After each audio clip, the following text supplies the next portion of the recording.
Welcome back. तो आज हम स्टार्ट कर देंगे हमारा पॉलीमर केमिस्ट्री। अभी तक आपका ऑर्गेनोमेटालिक केमिस्ट्री आई होप आपने अच्छे से किया है। सभी पॉइंट्स हमने कवर करा लिए हैं। सिर्फ आपको एक ही चीज़ करना है, रिवीजन। अगेन एंड अगेन उसका रिवीजन कीजिए, अपने क्वेश्चन सॉल्व कीजिए, टेस्ट को टाइम से टाइम देते रहिए। फिर आपके टेस्ट का जो सॉल्यूशन है, वीडियो सॉल्यूशन, उसको अच्छे से देखिए। जो कॉन्सेप्ट आपके सही है वो ठीक है, और जो नहीं है वो अगेन आपने नोट में वो नोट डाउन कीजिए कि आपकी गलती कहाँ पे थी। और आपकी वो जो कॉन्सेप्ट को आप थोड़ा सुधारिए। तो क्या होगा कि जब ये क्वेश्चन मे भी पॉसिबल है कि अगर आपकी एग्जाम में रिपीट हो गया, राइट, जो प्रोबेबली क्वेश्चन हमने पूछे हुए हैं उसमें से अगर आपका डायरेक्ट कोई क्वेश्चन आता है तो आपको उसका आंसर पता होना चाहिए, या उस वे से अगर आपका दूसरा कोई क्वेश्चन भी पूछ लिया तो आप जो है अच्छे से आंसर उसका दो। तो वो कब पॉसिबल है, जब आप अपना जो कॉन्सेप्ट गलत है वो आप अच्छे से नोट डाउन करोगे। अगर नोट डाउन नहीं करोगे तो दूसरी बार वो गलती जो है उसका आप रिपीटेशन करोगे। तो गलती को रिपीट नहीं करना है, गलती में से सीखना है और इम्प्रोवाइज करना है, जिससे कि आपका रिजल्ट जो है, सिर्फ आप क्वालिफाई नहीं करना है, आपको जो है रैंकिंग में आना है, आपको जो है टॉप क्लास के जो कैंडिडेट है उसमें आपका नाम होना चाहिए। That is our target, right.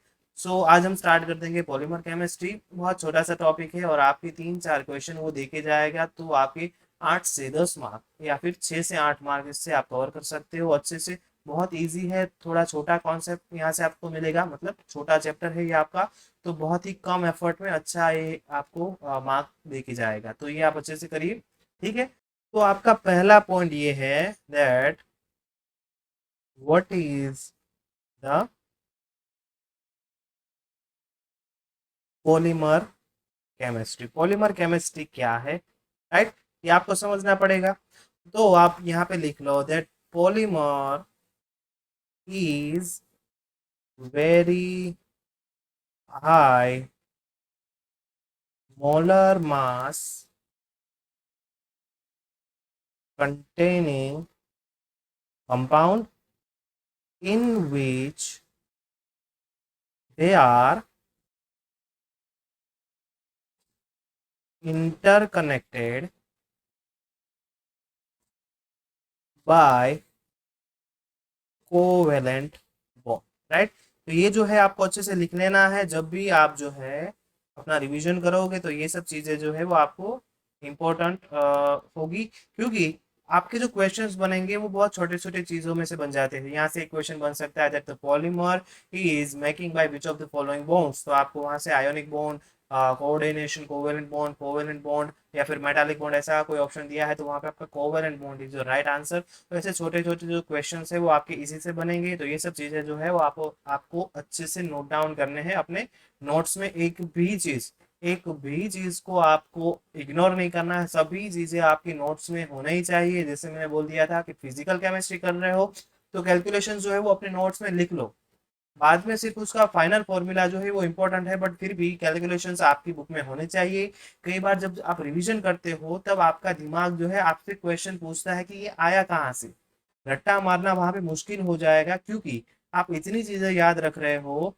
अगर उसका कॉन्सेप्ट कहाँ से वो आया है, कहाँ से उसका ओरिजिन है, कौन सा उसका सोर्स है, कैसे वो आपने डिराइव किया है, वो थोड़ा बहुत आइडिया है तो उसको याद रखना इजी हो जाएगा। कंपेयर टू डायरेक्टली आप याद रख लोगे तो वो आप 1 दिन 2 दिन 4 दिन में भूल जाओगे। बट अगर उसका मेथड आपको पता है तो बहुत इजी हो जाएगा। तो उसके लिए आपको लिखना है जिससे कि आपका याद रखने का प्रोसेस जो है इजी हो जाएगा, राइट। तो यहाँ पे हमने क्या लिखा था, polymer is a very high molar mass containing compound in which they are interconnected by covalent bond, right. और यहाँ पे आपका जो मोलर मास है, molar mass can be vary. Vary का मतलब क्या हुआ, उसमें चेंज आ सकता है, वो चेंज हो सकता है। Can be vary between 5000 to millions, right. तो उसका जो मोलर मास जो है वो 5000 ग्राम पर मोल से मिलियंस ऑफ ग्राम पर मोल तक वेरी हो सकता है। So the chemistry the chemistry of this giant molecule chemistry of this giant molecule is polymer chemistry, right. तो अभी आपको अगर कोई पूछे that what is the definition of polymer chemistry, right, ये सब चीजें जो है ये आपका बेसिक है। आपको एमसीक्यू जो क्वेश्चन है वहां पे इस टाइप के क्वेश्चंस नहीं आते, बट कई बार आपका इंटरव्यू रहेगा, कई बार आप कोई जगह पे अगर फिजिकल पढ़ाने जा रहे हो, तो अगर सपोज आपको पूछ लिया that what is the polymer chemistry, तो इस टाइप का अगर आप आंसर दोगे तो आपका इंप्रेशन जो है वो अच्छा पड़ेगा। तो आपका क्या हो जाएगा polymer chemistry, that the polymer is the compound which is the giant compound, right? So it is containing the higher molar mass, and the molar mass is vary between 5000 to million of gram per mole, right? तो वो जो आपके compounds है they are interconnected by the covalent bond, interconnected by the covalent bond, and the chemistry of this giant molecule is your polymer chemistry. तो ये आपका पहला definition हो गया। इसके बाद जो है ये आपका पॉलीमर वर्ड कहां से आया है, तो word polymer is come from Greek, Greek vocabulary, right? तो ये आपका बहुत इजी है कि ग्रीक से बहुत सारे आपके लैटिन है, ग्रीक है, वहां से आपके बहुत सारे वर्ड्स आते हैं। तो यहाँ पे आपका पोली जो है उसका मतलब क्या होता है, पोली मीन्स मैनी, राइट? एंड मर मीन्स पार्ट, राइट? तो many part of your molecule, that is the definition of your polymer. तो पॉलीमर वर्ड्स जो है वो कहाँ से आया, कहाँ से आया है, आपका ग्रीक लैंग्वेज से आया है। और पोली का मतलब क्या होता है, मैनी होता है, मर का मतलब क्या होता है, पार्ट होता है, right? And the firstly polymer word is given bye whom, ये अगर आपको पता है तो अच्छा है, आपका जनरल नॉलेज अच्छा है। तो आपका जो पॉलीमर वर्ड जो है वो यहाँ पे अगर क्वेश्चन आया है या गिवन बाय whom या फिर डिस्कवर्ड बाय whom या फिर कॉइन्ड बाय whom, तो यहाँ पे आपका आंसर क्या आएगा, कौन से साइंटिस्ट ने आपका फर्स्ट जो है पॉलीमर वर्ड जो है वो यूज किया था, किसने आपका जो पॉलीमर वर्ड जो है वो दिया था, तो यहाँ पे आपका आएगा जॉन जैकब बेरेलियस, राइट? यहाँ पे आपका स्पेलिंग जो है नाम का वो गलत नहीं होना चाहिए, BERZELIUS, जॉन जैकब बेरेलियस, राइट? तो यहाँ से आपका क्वेश्चन आ गया था that the polymer word is given by which of the following, वहां पे आपका स्ट्रोडिंजर था, फिर प्लांक था, फिर बेरेलियस था।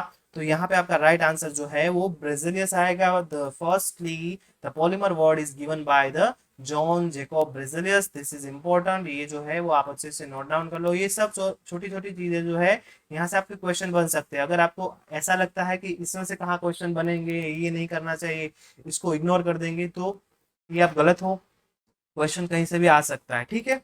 फिर आपका जो एक डेफिनेशन है वो आप हर बार लिखते हो, व्हाट इज द पॉलीमर, आप जो है अपना अपने हिसाब से, मैं आपको 30 सेकंड देता हूँ, आप अपने हिसाब से पॉलीमर का डेफिनेशन लिख लो। फिर जो है आप कंपेयर करो कि आपका डेफिनेशन में क्या क्या छूट रहा है और क्या उसका सही डेफिनेशन हो सकता है। तो आप जो है अपना पूरा डेफिनेशन लिख लो, बाद में मैं लिखूंगा, then compare it with our right answer, ठीक है? तो लिखना स्टार्ट कर दो।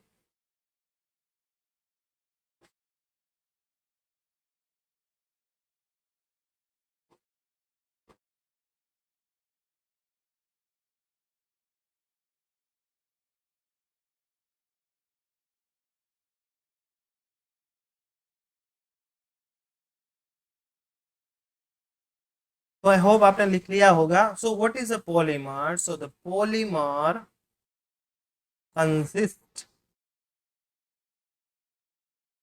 large number of large number of monomer. Monomer क्या होगा, आपके पॉलीमर का कोई सबसे छोटा यूनिट हो गया, that is your monomer. Monomer क्या होता है, आपका जो पॉलीमर होता है, जाइंट मॉलिक्यूल होता है, उसका सबसे छोटा रिपीटिंग यूनिट जो होगा, जो रिपीट होगा over and over again, bar bar repeat होगा, दैट इज योर मोनोमर। तो यहाँ पे क्या लिखा है हमने, polymer consist the large number of monomer which are which are repeated, ये बहुत इंपॉर्टेंट है, repeated, right? Repeated over and over again and make a giant molecule, make a giant giant का मतलब क्या हो जाएगा, बहुत बड़ा, राक्षसी, राइट, बहुत बड़ा। जायंट मॉलिक्यूल, एक giant molecule is known as polymer, या फिर उसको आप क्या बोल सकते हो, और मैक्रोमोलेक्यूल, मैक्रोमोलेक्यूल। आपका जो पॉलीमर है उसको आप मैक्रोमोलेक्यूल भी बोल सकते हो, इसका मतलब भी हुआ कि जायंट मॉलिक्यूल, बहुत बड़ा molecule.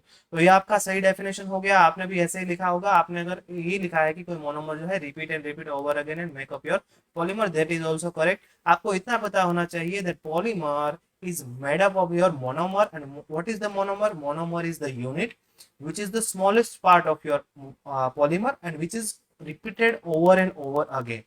So the finally your definition is the polymer is the molecule in which the monomeric units are repeated over and over again and make up your giant molecule, and that is your polymer or that is your macromolecule. So बहुत easy है ये आपका हो गया just introduction, what is the polymer chemistry, what is the polymer, and what is the application part of your polymer. तो polymer का application part in recent times आपके industry में बहुत ज्यादा है। आपकी छोटी से छोटी चीज से आपकी बड़ी से बड़ी चीज में आपका पॉलीमर यूज होता है।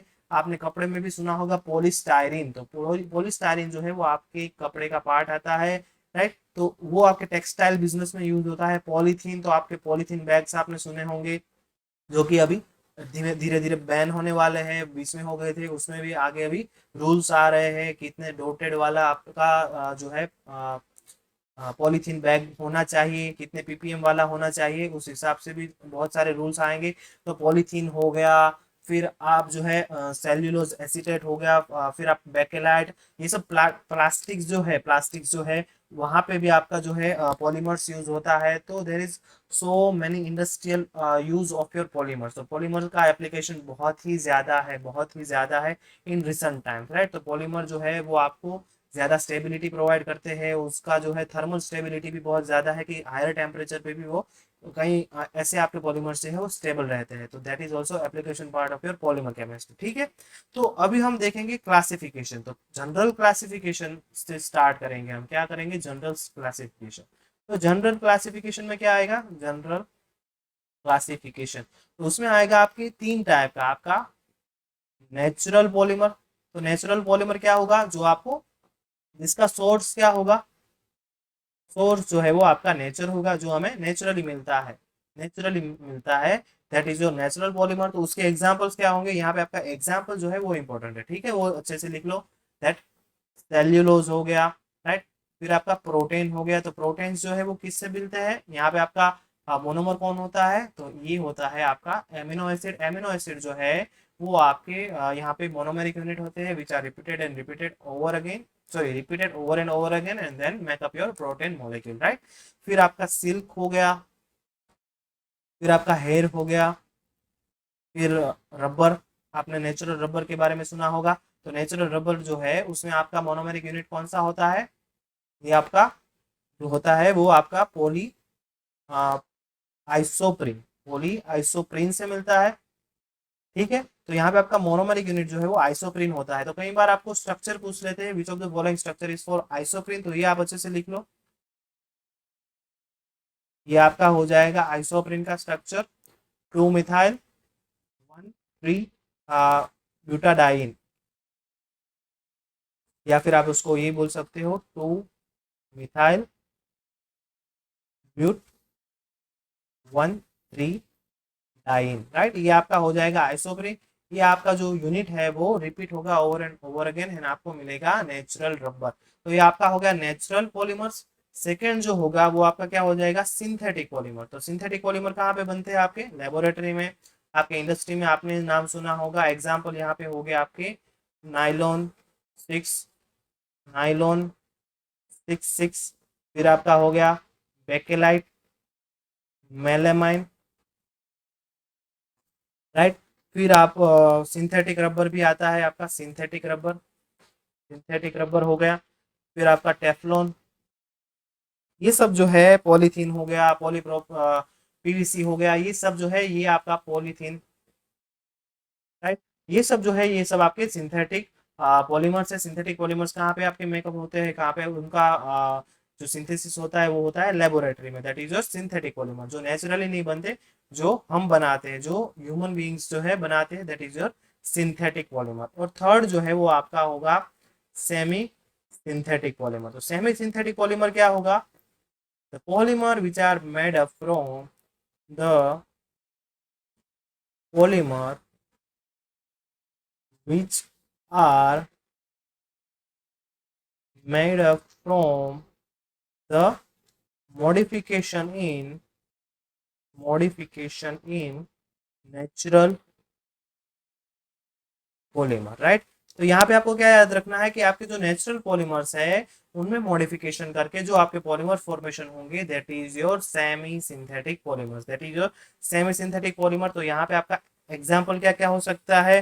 That your vulcanised rubber, vulcanised rubber, फिर आपका हो जाएगा सेल्यूलोज एसिडेट, राइट। तो इसमें आपका रिसर्च अभी हो रहा है कि कई लेबोरेटरीज में ऐसे आपके जो नेचुरल पॉलीमर्स होंगे वहाँ पे मॉडिफिकेशन पे रिसर्च का काम हो रहा है, राइट। वहाँ पे आपका जो पॉलीमर होता है वहाँ पे कहीं लाइक OH कोई फ्री ग्रुप हो गया, वहाँ पे आपका कोई सल्फर कंटेनिंग फ्री ग्रुप हो गया, तो वो फ्री ग्रुप जो होंगे वहाँ पे different different type of substitution reaction करेंगे, या फिर वहां पे दूसरे दूसरे टाइप के रिएक्शन करेंगे, और जो वो ग्रुप होगा उसको रिप्लेस करेंगे कोई और ग्रुप से। तो यहाँ पे आपका सेल्यूलोज एसिडेट हो गया, इसका मतलब क्या हुआ कि आपका सेल्यूलोज था वहां पे उसने एसिडेट ग्रुप को जो है एडिशन किया वहां पे, और आपका कोई नया नया पॉलीमर फॉर्मेशन हुआ, that is your semi synthetic polymer which is occurs by the modification of your natural polymer। तो यहाँ पे जो है रिसर्च अगर आप कर रहे हो इसी फील्ड में तो आपको इसमें ज्यादा नॉलेज होगा। फिर आपका सेल्यूलोज नाइट्रेट होगा। तो यहाँ पे भी आपके रिएक्शन जो है वो सिंपली आपके ऑर्गेनिक रिएक्शन जैसे होते हैं, जैसे आप नाइट्रेशन करते हो ना, तो वैसे ही आपका जैसे आप बेंजीन का नाइट्रेशन करते हो आपको नाइट्रोबेंजीन मिलता है। तो यहाँ पे भी सेम वैसे आप नाइट्रेशन कर सकते हो, बट कई बार इसमें क्या होता है कि बहुत सारे जो है वहाँ पे आपके टर्मिनल ग्रुप्स होंगे। तो अगर आपका जो रिएक्शन कंडीशन है वो दूसरे ग्रुप को भी अफेक्ट कर रहा है, तब आपको कंडीशन जो है चेंज करना पड़ेगा। इस वजह से इस फील्ड में रिसर्च होता है, कोई एसिडेट ग्रुप लगाता है, कोई नाइट्रेट लगाता है। तो कहीं जो स्टेट यूनिवर्सिटीज की लैब है उसमें ये इसको बोलते हैं पॉलीमर मॉडिफिकेशन। तो पॉलीमर मॉडिफिकेशन के ऊपर वहाँ पे आपका चीटोसन करके एक पॉलीमर मॉलिक्यूल है, वहाँ पे अभी कई सारे लैब्स जो है रिएक्शन कर रहे हैं। तो इसमें भी आपका अच्छा स्कोप है फॉर द रिसर्च, राइट। तो ये तो हो गया कि कैसे आपका सेमी सिंथेटिक पॉलीमर फॉर्मेशन होता है। सेमी सिंथेटिक पॉलीमर फॉर्मेशन होता है वो आपका होता है नेचुरल जो आपके पॉलीमर्स होते हैं उसमें से आपको उसमें मॉडिफिकेशन करके different different type of reaction हो गया, आपका नाइट्रेशन हो गया, सल्फोनेशन हो गया, फिर आपका हेलोजिनेशन हो गया, जो आप ऑर्गेनिक में पढ़ते हो वैसे ही सेम रिएक्शन जो है वो डिफरेंट डिफरेंट कंडीशन में क्या करेंगे, आपका कोई बीकर ले लेंगे, या फिर स्मॉल स्केल पे कर रहे हैं तो रिएक्शन ट्यूब ले लेंगे, उसमें आपका वो जो है पॉलीमर डाल देंगे, फिर कोई सॉल्वेंट होगा, फिर जो रिएक्शन कंडीशन है आपकी रिएक्शन कंडीशन सपोज नाइट्रेशन है तो नाइट्रिक एसिड एंड H2SO4 का जो भी रेशियो में मिक्सचर होगा वो मिक्सचर एड अप कर देंगे, एंड देन उस टाइम के लिए और उसके टेम्परेचर पे हीट करने के लिए वो रिएक्शन ट्यूब जो है वो आपका वहाँ पे उस टेम्परेचर पे रख देंगे उस टाइम के लिए। बाद में वो देखेंगे अपना जो पॉलीमर बना है उसको वो वहां से निकालेंगे, फिर उसको अच्छे से ड्राई करेंगे, ड्राई करने के बाद उसके डिफरेंट डिफरेंट जो है क्या करेंगे, सैम्पलिंग करेंगे, उसका HPLC डेटा निकालेंगे, IR डेटा निकालेंगे। खास करके यहाँ पे mass spectrometry, HRMS mass spectrometry is important, क्योंकि क्या होगा कि आपका जो सेल्यूलोज पहले था उसका मास और आपका ये जो मॉडिफिकेशन होने के बाद जो मास था उसमें तो डिफरेंस क्रिएट होगा ही। तो अगर आपको डिफरेंट डिफरेंट मास मिला तो उसका मतलब है देयर इज समथिंग डिफरेंट, आपने कुछ लिया था उससे तो कुछ डिफरेंट है, या तो आपका पॉलीमर जो है टूट गया है। पॉसिबिलिटी तो बहुत सारी है क्योंकि रिसर्च कर रहे हो तो दैट इज नॉट 100% श्योर कि आपको जो है फाइनल प्रोडक्ट मिलेगा ही मिलेगा। There is only 1% probability that you will get your final product, you will get your desired product, उसकी ओनली 1%, 1% भी नहीं 0.1% प्रोबेबिलिटी होती है। So that is the like hurdle in your research, वही जो है प्रॉब्लम होता है रिसर्च में। बट ये सिर्फ आपका थोड़ा बहुत जनरल नॉलेज के लिए था ये जो मैंने अभी बताया, अगर आपको अच्छा लगा है तो ठीक है, वरना आपको सिर्फ इतना ही इंपॉर्टेंट है what is your semi synthetic polymers, ठीक है। फिर आपका हो गया सेल्यूलोज नाइट्रेट, वल्केनाइज्ड रबर, ये सब जो है ये आपके हो गए सेमी सिंथेटिक पॉलीमर्स। तो नेक्स्ट आप क्लासिफिकेशन किसके बेस देखेंगे, the classification based on structures, right. तो उनके स्ट्रक्चर के हिसाब से भी उसका क्लासिफिकेशन होगा, कितना होगा, तो 3 ग्रुप में वो क्लासिफाइड होंगे। First is your linear, second is your branched and third is your cross linked और नेटवर्क पॉलीमर, राइट। तो लीनियर में क्या होगा, सपोज आपका कोई ए मोनोमर है, ए, राइट। तो अभी ये आपका जो मोनोमर है वो ऐसे ही एक ही लाइन में रिपीट एंड रिपीट होता जाएगा और आपका जो है पॉलीमर फॉर्मेशन होगा, राइट। तो दिस इज योर लीनियर, यहाँ पे आपको कोई ब्रांच नहीं दिख रही है, राइट। तो ये आपका हो जाएगा लीनियर। सपोज आपका CH2 और फिर आपका यहाँ पे CH2 ये आपका जो पॉलीथीन है, राइट। तो यहाँ पे आपको कोई ब्रांच नहीं दिख रही है, तो that is your linear polymer, right. अभी यहाँ पे अगर आपकी ब्रांच होगी, राइट, यहाँ पे आप देख लो, अगर ऐसा कोई लीनियर पॉलीमर है और यहाँ पे आपकी ब्रांच हो गई, यहाँ पे आपकी ब्रांच हो गई, तो ऐसे अगर आपकी कोई ब्रांच है, यहाँ पे ब्रांच है, यहाँ पे ब्रांच है, तो that is your branch polymer. बहुत इजी है, यहाँ पे आपको कुछ ज्यादा सोचना नहीं है। अगर आपको नीचे से पूछ लिया है that which of the following is correct for your branch polymer, तो ब्रांच ऐसे कोई दिया है तो that is your branch polymer, right.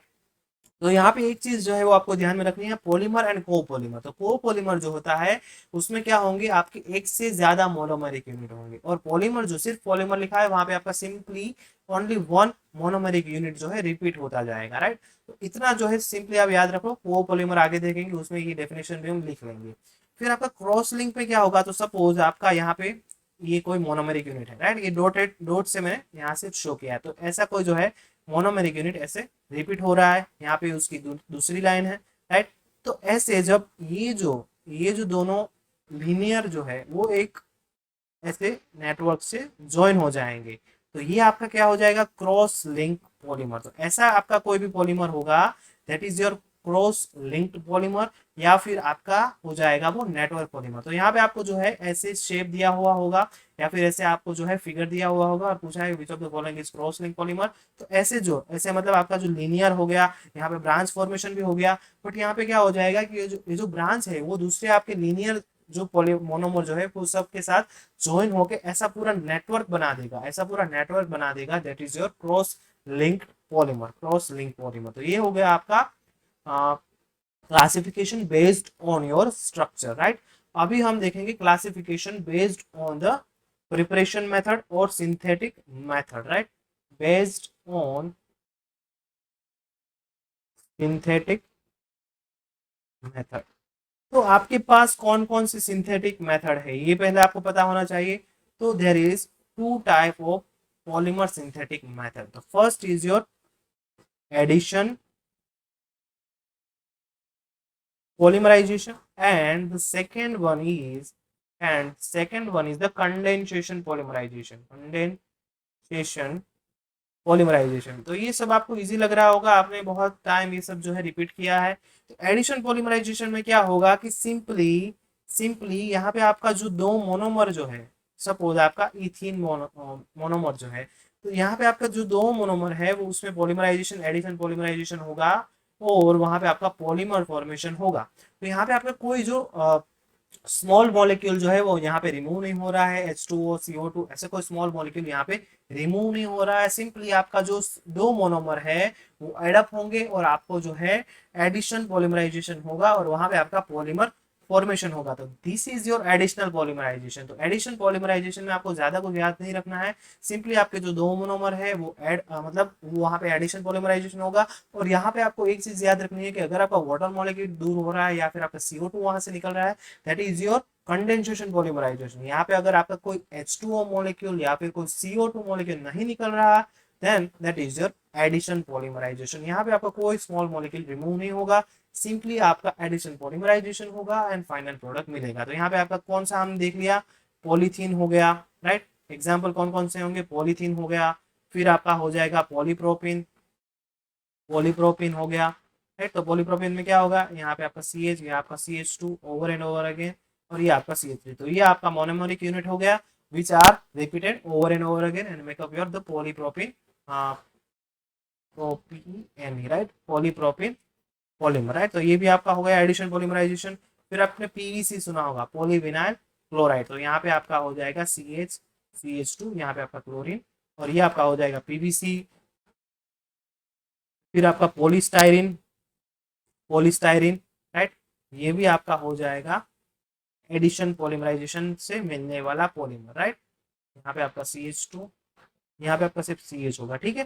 तो ये सब जो है ये आपके कहाँ से फॉर्मेशन होते हैं, एडिशन पॉलीमराइजेशन से। यहाँ पे आप देखोगे तो कोई स्मॉल मॉलिक्यूल H2O रिमूव नहीं होगा, CO2 रिमूव नहीं होगा, सिंपली वहां पे पॉलीमराइजेशन रिएक्शन होगा एंड फाइनल प्रोडक्ट आपको मिल जाएगा, ठीक है।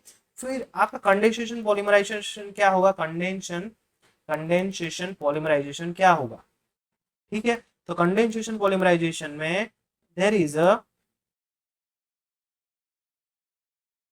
removal of small molecule like H2O, CO2, etc. during polymerization reaction. तो अगर आपके ड्यूरिंग रिएक्शन अगर वहां पे H2O मॉलिक्यूल रिमूव हो रहा है, वहां पे CO2 मॉलिक्यूल रिमूव हो रहा है, then that is the polymerization reaction is your condensation polymerization reaction। तो एक एग्जांपल हम देखेंगे, नाइलॉन 6,6 का बहुत ही फेमस एग्जांपल है। इसमें क्या होगा, HMDA, ये आपका क्या होगा, हेक्सामिथिलीन, सॉरी हेक्सामिथिलीन है, राइट। तो यहाँ पे आपका CH2 होगा, हेक्सामिथिलीन डायमाइन, हेक्सामिथिलीन डायमाइन हो गया, राइट। ये आपका यहाँ पे 6 हेक्सामिथिलीन डायमाइन की आप रिएक्शन करोगे एडिपिक एसिड के साथ। एडिपिक एसिड आपका 6 carbon containing double COOH group वाला एसिड है। तो यहाँ पे आपका CH2 4 टाइम COOH, यहाँ पे आपका COOH, राइट। तो यहाँ पे क्या हो जाएगा, यहाँ पे आपका जो है कंडेंसेशन पॉलीमराइजेशन होगा।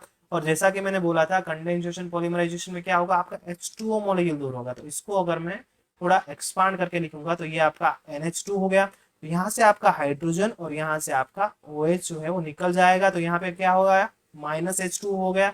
और आपको जो है यहाँ पे NH2, ये आपका CH2 6 टाइम, ये आपका NH, यहाँ पे आपका C डबल बॉन्ड O, यहाँ पे आपका CH2 4 टाइम, ये आपका COOH, राइट। तो यहाँ पे जो है अगर इसका पॉलीमराइजेशन होगा तो यहाँ से भी आपका एक H निकल जाएगा, राइट।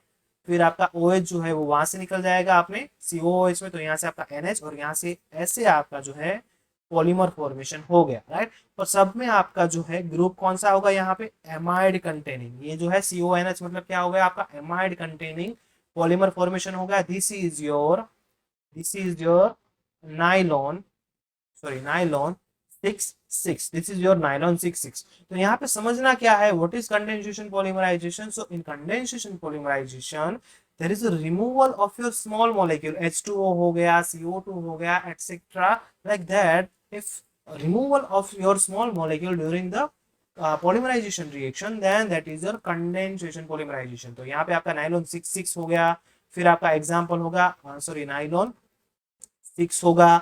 फिर आपका बेकेलाइट है, मेलेमाइन है, बहुत सारे एग्जाम्पल्स है जो आपके क्या हो जाएंगे, कंडेंसेशन पॉलीमराइजेशन से फॉर्मेशन हो जाएंगे। तो यहाँ पे आपको डेफिनेशन सिर्फ पता होना चाहिए, what is your addition polymerisation and what is your condensation polymerisation. ये आप मत भूलना। यहाँ पे आप जो है removal of your small molecule like H2O and CO2, ये जो है बहुत इंपॉर्टेंट है। इसके अलावा that is not your condensation polymerisation, ठीक है। तो ये आपका हो गया कि which type of synthetic method, there is a two type of synthetic method, addition polymerization and condensation polymerization, ठीक है। ये हमने देख लिया। अभी हमारा नेक्स्ट पॉइंट जो है वो हो जाएगा कोपोलिमर्स। नेक्स्ट पॉइंट क्या हो जाएगा, कोपोलिमर्स। तो ऑलरेडी मैंने आपको बता दिया what is your copolymer, the polymers containing more than one type of monomers, more than one type of the monomers or monomeric unit, that is your copolymer। ये अच्छे से लिख लो कि सपोज आपका कोई पॉलीमर है जिसमें ए बी ऐसे टाइप का, सी भी लिख सकते हो। तो यहाँ पे क्या है कि आपका ए जो है वो सेम टाइप के मोनोमर है, ठीक है।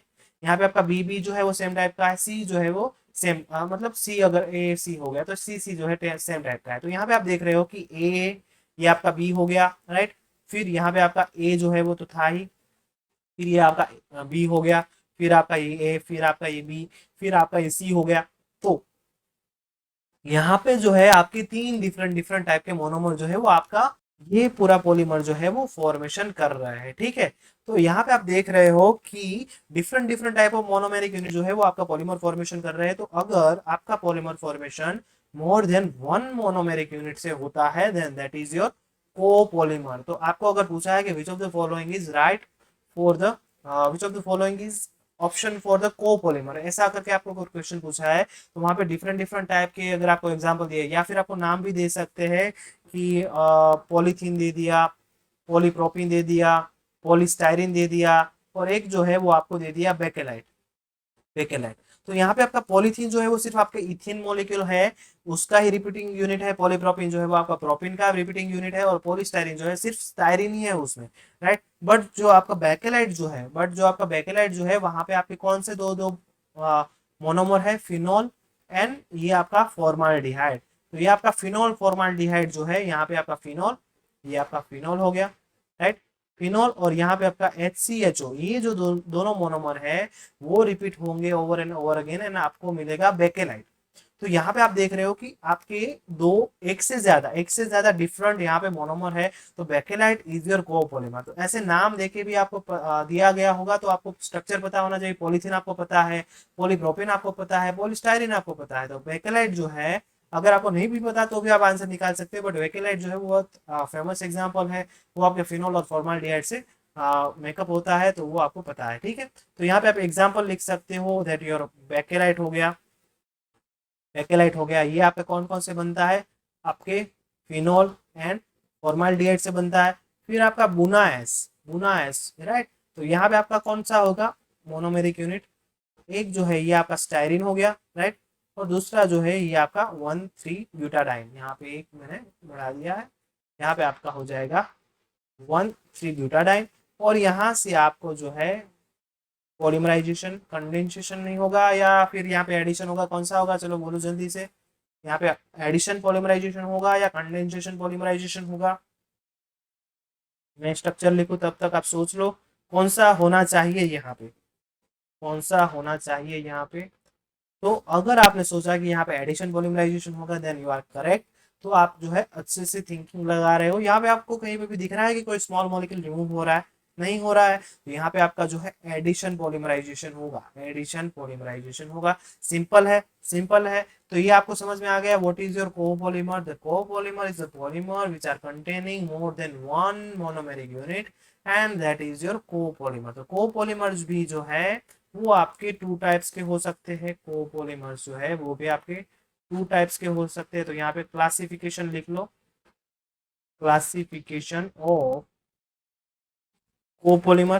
तो यहाँ पे आपका क्या क्या क्या हो सकता है, ग्राफ्ट, ग्राफ्ट कोपॉलीमर, एंड आपका दूसरा हो सकता है ब्लॉक कोपॉलीमर, राइट। बहुत मतलब ये जो इतना पार्ट जो हम कब से खींच रहे हैं, ये अगर आप रेफरेंस बुक में पढ़ने जाओगे तो सिर्फ एक पेज में ही ये सब खत्म हो जाता है, ठीक है। तो इसमें ज़्यादा सोचने की ज़रूरत नहीं है कि ये बहुत लेंथी टॉपिक है।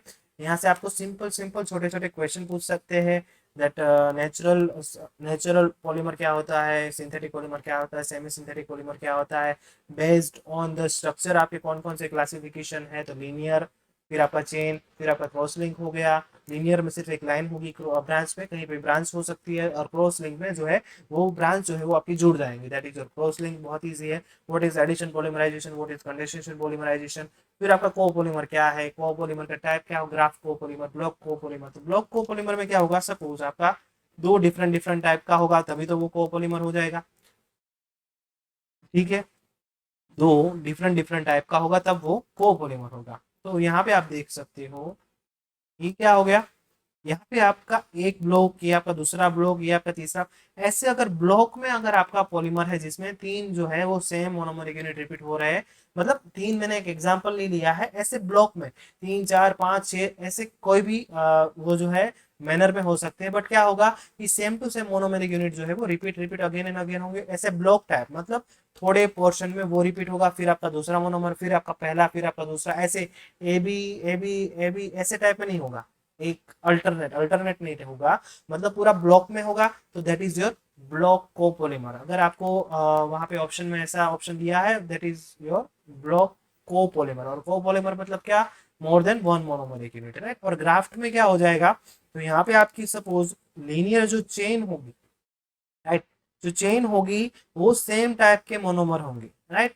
और उसमें कहीं पे ब्रांच होगी, यहाँ पे पूरा लिख लो, सपोज यहाँ पे आपकी ब्रांच है, राइट। तो ये जो है, यही तो डिफरेंस है आपके ब्रांच पॉलीमर में और ये ग्राफ्ट कोपॉलीमर में। What is the difference between your branch polymer and graft copolymer? तो ग्राफ्ट कोपॉलीमर को आप ब्रांच बोल सकते हो, ये आपका ब्रांच टाइप का पॉलीमर है, राइट। बट अगर आपको इन डिटेल जाना है, इसका मतलब क्या होगा कि इसको अगर पर्टिकुलर कोई नाम देना है, राइट, तो क्या हो सकता है कि इसमें ब्रांच तो है ही, ब्रांच तो है ही, राइट। तो ये आपका पॉलीमर है या कोपॉलीमर, तो ये जो है मतलब इसको आप क्या बोल सकते हो, कोपॉलीमर बोल सकते हो, क्योंकि इसमें मोर देन वन मोनोमरिक यूनिट है। अभी आप दूसरी एक चीज ये भी नोटिस कर सकते हो कि यहाँ पे आपकी जो ये जो आपकी लाइन है, ये जो आपकी लीनियर चेन जो है, यहाँ पे आपकी जो चेन है उसमें क्या है, same monomeric unit, same monomeric unit, right. तो जिस भी ब्रांच पॉलीमर में ये आपका क्या हो जाएगा, जिस भी ये यहाँ पे आप देख सकते हो कि दो ब्रांच है, राइट। तो ये आपका ब्रांच पॉलीमर हो गया। फिर आपका यहाँ पे मोर देन वन मोनोमेरिक यूनिट है, तो ये आपका ब्रांच कोपॉलीमर हो गया। अभी तीसरी चीज आपको क्या देखनी है कि अगर आपके ब्रांच कोपॉलीमर में जो आपकी चेन है, जो आपकी लीनियर चेन, यहाँ पे आपकी क्या है, ये लीनियर चेन है। अगर आपकी लीनियर चेन जो है उसमें same type of monomeric unit है, then that is your graft copolymer. तो ग्राफ्ट कोपॉलीमर में आपको कितना पता होना चाहिए कि वो जो है ब्रांच टाइप पॉलीमर है, जिसमें more than one monomeric unit होगा और जिसमें जो चेन है उसमें सेम टाइप के मोनोमेरिक यूनिट होगा। तो यहाँ पे आप स्टार करके लिख लो that in your graft copolymer in the chain there is the same type of monomeric unit, same type of monomeric unit होगा, राइट। या बच्चे से लिख लो। अभी नेक्स्ट जो हमारा पॉइंट होगा वो होगा टेक्टिसिटी। टेक्टिसिटी ये भी आपने पढ़ा होगा, आइसोटेक्टिक, सिम्बियोटेक्टिक, एटेक्टिक। तो फर्स्ट जो है वो हमारा आइसोटेक्टिक होगा। तो आइसोटेक्टिक में क्या होगा, ये आपकी चेन हो गई, राइट। यहाँ पे आपका सब्सटीट्यूशन होगा, तो यहाँ पे आपका जो ग्रुप जुड़ा हुआ है, राइट, यहाँ पे हो गया, यहाँ पे हो गया, यहाँ पे हो गया, यहाँ पे हो गया। तो यहाँ पे आप देख रहे हो कि सब जो है वो सेम साइड में है। तो यहाँ पे आप क्या अलग लिख सकते हो, आइदर ऑल आर डी और ऑल आर एल, राइट। तो डी एल जो हम नॉमेनक्लेचर करते हैं ना, वो किस हिसाब से करते हैं कि वहां पे ग्रुप कौन सी तरफ जुड़ा हुआ है वो होता है। अगर लेफ्ट साइड में है तो that is your L isomer, and D में है तो सॉरी राइट में है तो that is your D isomer. तो यहाँ पे आप इसका मतलब क्या हुआ, आप सिंपली लिख सकते हो that if all the substituted part, यहाँ पे आपका CH3 हो गया, कोई भी और हो सकता है, ठीक है। यहाँ पे आपका CH3 हो गया, CH3 हो गया, CH3 सपोज हो गया। तो यहाँ पे आपके सब CH3 जो है वो कब कहाँ पे है, सब जो है सेम साइड में है। If the all are in the same side then this is your isotactic, ये आप याद रख लो। सेकंड जो होगा वो आपका हो जाएगा सिंडियोटैक्टिक। सिंडियोटैक्टिक, तो सिंडियोटैक्टिक में क्या हो जाएगा कि आपका जो है एक अल्टरनेट होगा, यहाँ पे आपका क्या हो जाएगा, अल्टरनेट ओरिएंटेशन होगा, अल्टरनेट ओरिएंटेशन होगा, राइट। तो देखा यहाँ पे आपने, यहाँ पे अगर सपोज आपका CH3 है तो यहाँ पे उसके ऑपोजिट साइड में है, फिर उसके सेम साइड में, फिर ऑपोजिट, फिर उसके से, तो यहाँ पे आप देख सकते हो कि आपका जो ग्रुप है वो अल्टरनेट ओरिएंटेशन शो कर रहा है, राइट। तो यहाँ पे आप लिखो कि alternate orientation.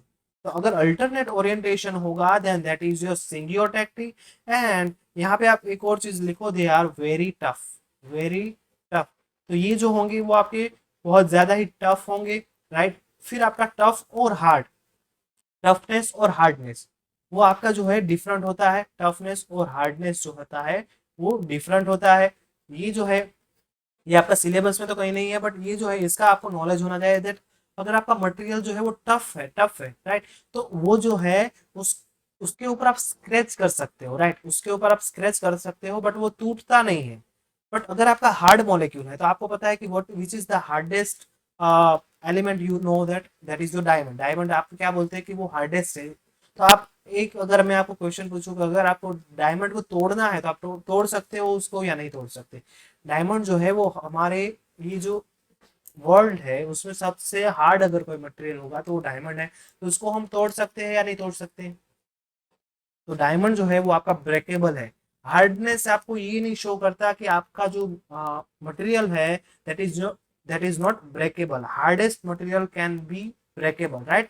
But hardest material जो आपका होगा उसके ऊपर आप स्क्रैच नहीं कर सकते। तो आपका डायमंड जो है अगर उसके ऊपर आप स्क्रैच करने जाओगे तो उसके ऊपर स्क्रैच कभी नहीं होगा। बट आपका जो हार्डेस्ट मटेरियल है वो दूसरे कोई मटेरियल को स्क्रैच कर सकता है। उसी के लिए हम अगर ग्लास जो है वो तोड़ने के लिए हम जो एक मटेरियल यूज करते हैं, जो इंस्ट्रूमेंट यूज करते हैं, जैसे हम कोई कागज काटना है तो कैंची का इस्तेमाल करते हैं, सीजर का इस्तेमाल करते हैं, वैसे ही अगर हमें ग्लास काटना है तो जो इंस्ट्रूमेंट यूज होता है उसमें हमारा डायमंड होता है। डायमंड से जो है हम ग्लास को काट सकते हैं, ठीक है? तो ये जो जनरल नॉलेज हो गया दैट टफनेस और हार्डनेस में क्या डिफरेंस है। जो टफ होता है वहां पे आप स्क्रैच नहीं कर सकते, बट जो हार्ड होता है, राइट, सॉरी थोड़ा उल्टा हो गया, जो टफ होता है वो स्क्रैचेबल होता है। जो टफ मटेरियल है वो स्क्रैचेबल होता है, उसके ऊपर हम स्क्रैच कर सकते हैं, राइट? बट वो जो है टूटता नहीं है इतना आसानी से, वो जो है इतना आसानी से टूटता नहीं है। वहां पे ओरिएंटेशन बहुत अच्छा होता है, दैट्स वाई। बट जो आपका हार्ड मटेरियल है वो ब्रेकेबल होता है। तो कभी ये मत सोचना कि आपका डायमंड जो है वो ब्रेकेबल नहीं होता। तो लाओ मैं इसके ऊपर जोर से प्रेशर डाल के देखता हूँ ये टूटता है या नहीं टूटता है। वो टूट जाएगा, बहुत नुकसानी हो जाएगी आपकी अगर ये ट्राई किया तो आपका डायमंड जो है वो ब्रेकेबल है बट स्क्रैच नहीं होगा। आपके डायमंड के ऊपर कभी स्क्रैच नहीं होगा। जो आप टफनेस जो है वो आप यंग मॉड्यूलस, ये आपने सुना होगा यंग मॉड्यूलस, उससे जो है आपका टफनेस जो है वो मेजरमेंट होता है। स्ट्रेस में आपका जो टफनेस जो होता है वो आपका स्ट्रेस के यूनिट में मेजर होता है। ये सब सिर्फ जनरल नॉलेज के लिए है, थोड़ा बहुत आपको पता होगा तो अच्छा है। मतलब ये जो है जनरल नॉलेज के लिए, ठीक है? तो एक चीज आपको ये जानने को मिली कि आपका डायमंड जो है वो ब्रेकेबल है। अगर आप जानते हो तो अच्छा है, दैट इज गुड। और आपके डायमंड पे कभी स्क्रैच नहीं होगा, that is your hardness, right? That is your hardness behaviour. फिर आपका हो गया सिंडियोटेक्टिक, हमने देख लिया कि वहां पे जो अल्टरनेट ओरिएंटेशन होगी। फिर थर्ड जो होगा वो क्या हो जाएगा आपका ए टेक्टिक। ए टेक्टिक, तो ए टेक्टिक में क्या हो जाएगा? रैंडम। यहाँ पे आपकी रैंडम ओरिएंटेशन होगी। तो आपके यहाँ पे कोई सेम साइड है, कोई ऑपोजिट साइड है, यहाँ पे कोई जो है ओरिएंटेशन जो है वो बहुत रैंडम ओरिएंटेशन होगा। तो यहाँ पे आप लिख लो रैंडम ओरिएंटेशन, राइट? तो यहाँ पे आपको सिर्फ इतना याद रखना है that what is your isotactic, that is a all groups are in the same orientation, right? Either all are in the D form या फिर all are in the L form, that is your isotactic, right? And they are soft materials, right? They are soft materials और soft polymers. जो आपके आइसोटेक्टिक होंगे वो आपके soft polymers होंगे। फिर आपका सिम्बियोटेक्टिक है, वहां पे क्या होगा? अल्टरनेट ओरिएंटेशन होगा and that is your very tough polymers. And atactic जो है उसमें रैंडम ओरिएंटेशन होगा, राइट? ये आपने देख लिया। अभी नेक्स्ट पॉइंट जो है वो हमारा हो जाएगा thermoplastic and thermosetting. What is thermoplastic polymer? Thermoplastic polymers and thermosetting polymers, right? तो ये भी आपने डेफिनेशंस पढ़े होंगे। अगर आपको पता है that the thermoplastic polymers can be molded again and again, राइट? तो या फिर आप लिख सकते हो can be moulded multiple time. और यहाँ पे आपका थर्मोसेटिंग में क्या होगा? Can be moulded only once. इसका मतलब क्या होगा? पहले तो मोल्डेड का मतलब क्या होगा कि जब भी आप पॉलीमराइजेशन रिएक्शन करोगे, राइट, तो आपका जो फाइनल पॉलीमर आएगा वो आपका या तो फिर पाउडर फॉर्म में होगा या फिर लिक्विड फॉर्म में होगा। अभी आपको जो भी पॉलीमर फॉर्मेशन हो गया उसको आपको एक स्पेसिफिक शेप में लाना होगा, राइट? आपने जो भी आपका पॉलीमर बना दिया उसको आपको स्पेसिफिक शेप में लाना होगा। इसके लिए क्या होगा कि आपका एक होलो मोल्ड होगा आपके पास। क्या होगा? मोल्ड होगा। वो मोल्ड जो होता है वो मेटल का बना हुआ होता है या फिर कोई डिफरेंट डिफरेंट मेटल के बने हुए होते हैं। तो वो मोल्ड जो है उसमें होलो होगा, जिस शेप में आपको अपना पॉलीमर चाहिए, राइट, उस शेप का आपके पास मोल्ड होगा। उसमें आपका जो पॉलीमर का लिक्विड है आप उसमें एडअप कर दोगे और आफ्टर सम टाइम्स वो क्या होगा? वो जो है वो ठंडा हो जाएगा। क्योंकि आप जो ऐड करोगे वो एकदम हॉट होगा। जैसे आप मेटल जो है उसको मेल्ट करके उसका जो मोल्ड होगा उसमें आप जो शेप में आप चाहिए उसमें आप उसको डाल दोगे, और after sometimes you will get your final product. तो ऐसे ही इसमें होता है कि मोल्ड में जो आपने पॉलीमर डाल दिया जिस शेप में आपको चाहिए उस शेप में, ठीक है। और उसके बाद अगर आपका जो पॉलीमर फॉर्मेशन हो गया, ठीक है, अभी आप उसको अगेन उसको हीट करोगे, उसको लिक्विड फॉर्म में कन्वर्ट करोगे और अगेन उसको डिफरेंट मोल्ड में मोल्ड करोगे, राइट, मोल्डिंग करोगे, फिर से उसका जो है शेप आपको चेंज करना है। तो ये आपका पॉसिबल होगा सिर्फ थर्मोप्लास्टिक में, क्योंकि थर्मोप्लास्टिक पॉलीमर जो है उसमें आपका बॉन्ड्स जो है वो इतने ज्यादा स्ट्रॉन्ग नहीं होते, मतलब आपका जो पॉलीमर जो है वो ब्रेक नहीं होता, राइट। बट अगर आपका थर्मोसेटिंग पॉलीमर जो है तो उसकी पूरी प्रॉपर्टी चेंज हो जाएगी। कई बार आपके जो कोई ग्रुप्स है, राइट, कई बार आपके जो कोई ग्रुप्स है वहां पे वो जो है वहां से निकल जाएंगे, आपका जो पॉलीमर का चेन है वो ब्रेक हो सकता है। So your thermoplastic polymers can molded multiple times, but your thermosetting polymer can not molded multiple times, but it can mold only once, right। वो आपका एक बार ही जो है वो आप उसका मोल्डिंग कर सकते हो। फिर सेकंड पॉइंट क्या हो जाएगा, the typical straight chain polymers. तो यहाँ पे आपका एग्जांपल क्या होगा, टिपिकल स्ट्रेट चेन पॉलीमर्स। तो आपका पॉलीथीन हो गया, राइट, ये सब टाइप के आपके जो स्ट्रेट चेन पॉलीमर्स है वो आपके हो जाएंगे थर्मोप्लास्टिक पॉलीमर्स। और यहाँ पे आपका क्या आ जाएगा, दे आर ब्रांच्ड और क्रॉस लिंक पॉलीमर। तो ये आप क्या हो जाएंगे, जो ब्रांच पॉलीमर है, क्रॉस लिंक पॉलीमर है, they are your thermosetting polymer, they are your thermosetting polymer. तो यहाँ पे आपका इंटरेक्शन क्या होगा, weak interaction in bonding, right. और यहाँ पे आपका क्या हो जाएगा, स्ट्रॉन्ग इंटरेक्शन।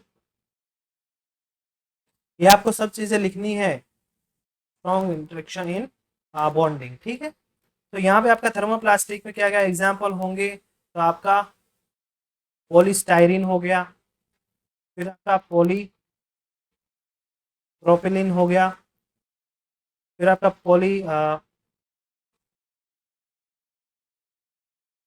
पॉलिएस्टर हो गया, फिर आपका पॉलिएस्टर हो गया, ये आप टेक्सटाइल बिजनेस में यूज करते हो।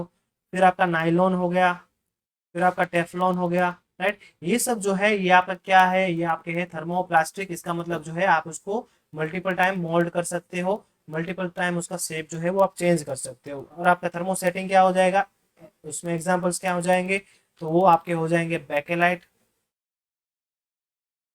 फिर आपका सिलिकॉन रेजिन हो गया, फिर आपका वल्केनाइज्ड रबर, वल्केनाइज्ड रबर, फिर आपका urea formaldehyde, urea formaldehyde resin.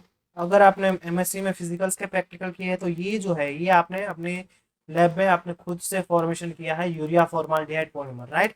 तो ये सब जो है ये आपके क्या हो जाएंगे, thermosetting polymers which are only moulded once, right. उसको आप जो है मल्टीपल टाइम मोल्ड नहीं कर सकते, ये आप अच्छे से याद रख लो।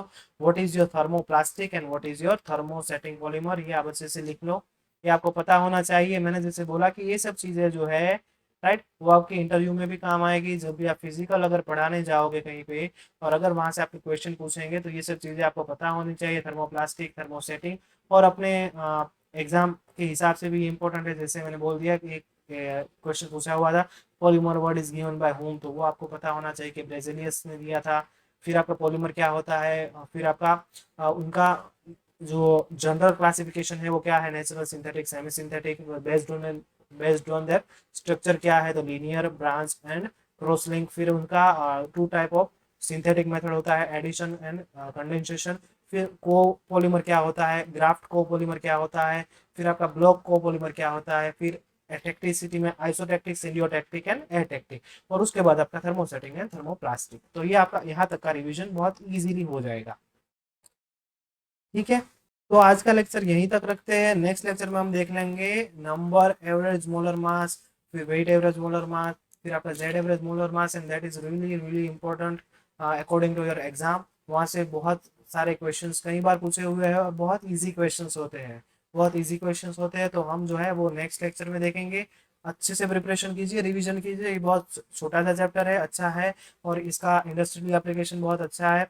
आप देख सकते हो, अगर आपको ज़्यादा डिटेल में जाना है तो आप उसका सर्च कर सकते हो। ठीक है, तो मिलते हैं नेक्स्ट लेक्चर में। प्रिपरेशन करते रहिए, और रिवीजन बहुत इंपॉर्टेंट है, रिवीजन होना ही चाहिए, रिवीजन भी करते रहिए। ठीक है, मिलते हैं नेक्स्ट लेक्चर में।